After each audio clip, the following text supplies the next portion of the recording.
Lots of people grew up learning how dangerous marijuana was. It's a fact. Pot hurts. That's why we don't do pot. You just don't feel in control.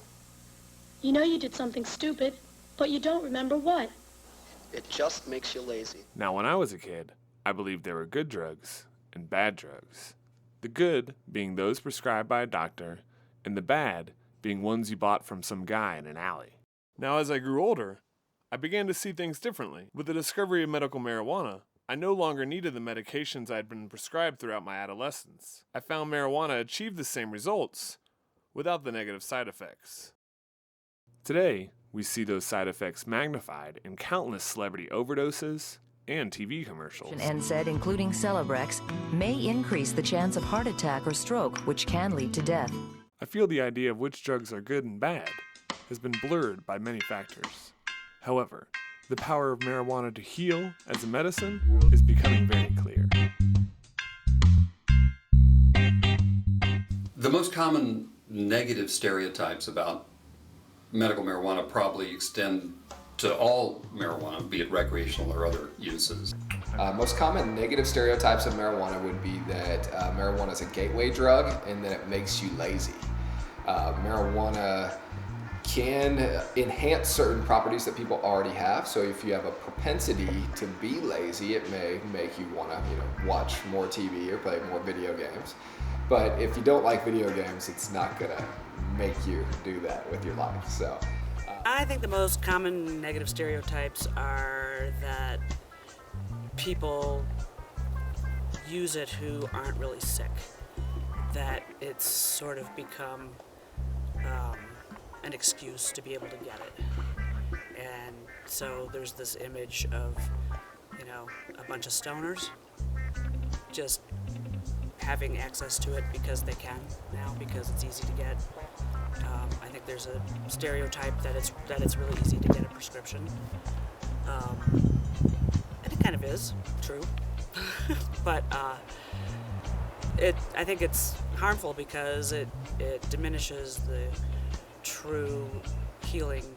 The most common negative stereotypes that I see a lot of are people thinking that it dumbs you down, or that you can't focus on tasks and that you'll be completely useless as a worker or as a friend or as a colleague. There's no basis in truth for any of those misconceptions. Recent research, has shown that marijuana is infinitely less dangerous than alcohol, less dangerous than cocaine, crack in particular, or heroin, and probably based on the number of deaths from prescription drug overdoses or interactions in the United States, marijuana is safer than any prescription medication.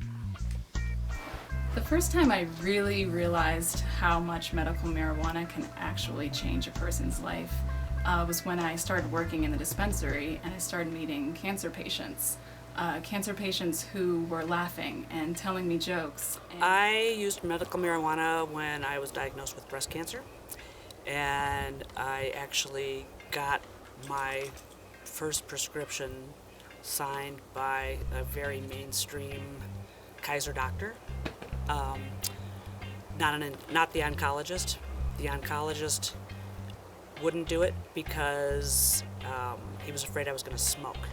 There's plenty of opportunities out there for people to avoid the risk of inhaling a potential carcinogenic into their lungs by eating it, by vaporizing it, although there's little evidence that shows vaporizing is any healthier than smoking it. Also, basically there's just numerous ingestible products right now, great extractions that are activated that can be eaten that don't even have any sugar in them. And a little dab on your fingertip underneath your lip will affect you fairly quickly and do a lot for pain. There was some thought that THC was responsible for the ability that marijuana has to prevent nausea or treat nausea. So after THC's structure was figured out and it was isolated, it was made synthetically. And they thought, woohoo, great, now we have the active component out of marijuana that we can use to treat nausea? Well, dronabinol or Marinol and Nabilone are both synthetic THC, and neither of them is really satisfactory. They're not all that good at treating nausea, nor are they side effect free. So a lot of patients complain about all the prescription medications that they had to be on and are still using, but not as many. Their main complaint is that these prescription drugs don't allow them to be themselves. They're just walking zombies, basically.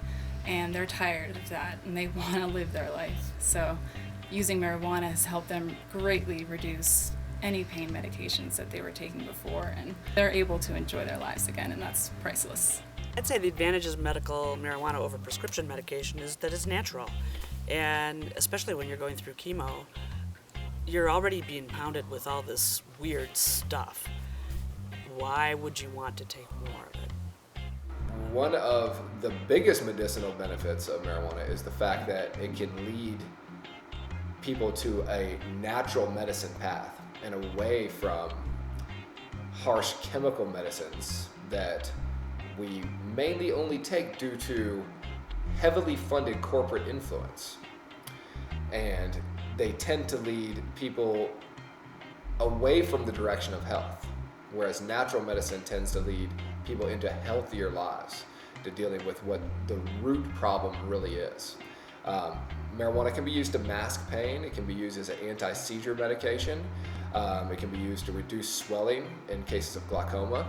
the experiential evidence that it is beneficial is overwhelmingly positive. That is, it is very effective at treating nausea. It's extremely effective at treating pain, either alone or together with other prescription medicines. It is perhaps one of the most effective treatments of neuropathic pain, which doesn't respond well to anything. In terms of seizures, it controls seizures, perhaps on the basis of membrane stabilization. We don't understand that either, but there isn't much research on that. Yet we know that 33% or so of people with seizures of all kinds are not well controlled with prescription medicines, and adding marijuana into that mix sometimes results in exquisite control or prevention of seizures. But the biggest problem, really, in all these regards, is that there isn't much research, and everything that we're talking about, or much of what we're talking about, is really observational as opposed to experimental results.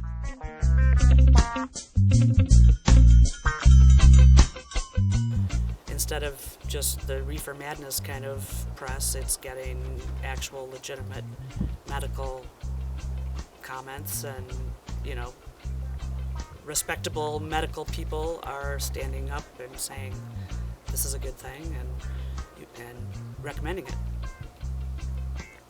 More and more people are finding that loved ones that mean so much to them and are dealing with cancer all of a sudden have an option other than chemotherapy where they can still be themselves and they can still be around the people that they love and be enjoying their everyday activities. And to them, that's such an amazing turnaround for their minds, whereas before they were thinking about marijuana as something bad, something that ruins your life, and all of a sudden they're seeing how, wow, my Aunt Linda is smiling right now. I haven't seen her smile in 2 months, and that's just a really good feeling. I think that slowly happening is gonna spread around the world, and people are gonna eventually see that all of that negativity that was hyped before was just a bunch of nonsense. I don't understand how it could be offensive to anybody, and when you're facing something like cancer, you should try anything. You should. I think half of the treatment is all in your head. Anyway, so if you believe that what you're doing is the right thing that's going to help you, then it will, to some extent, because I think your body heals itself when it's happy and healthy, and so why wouldn't you try it? I can't count the number of patients I've seen walk through the door that have claimed that they no longer take their prescription medication because they can now take marijuana legally. That alone is enough of a shift in perspective for some of these people to really generate hope and a new capacity for their body to heal. It's dramatic when an elderly woman is able to stop taking medications that make her so drowsy and constipated that she can't interact with her great-grandchildren, and using only small doses of marijuana is able to be fully functional and live a life that's fulfilling to her. And that's my experience is that's across the board. When it works, it works beautifully, and it works most of the time.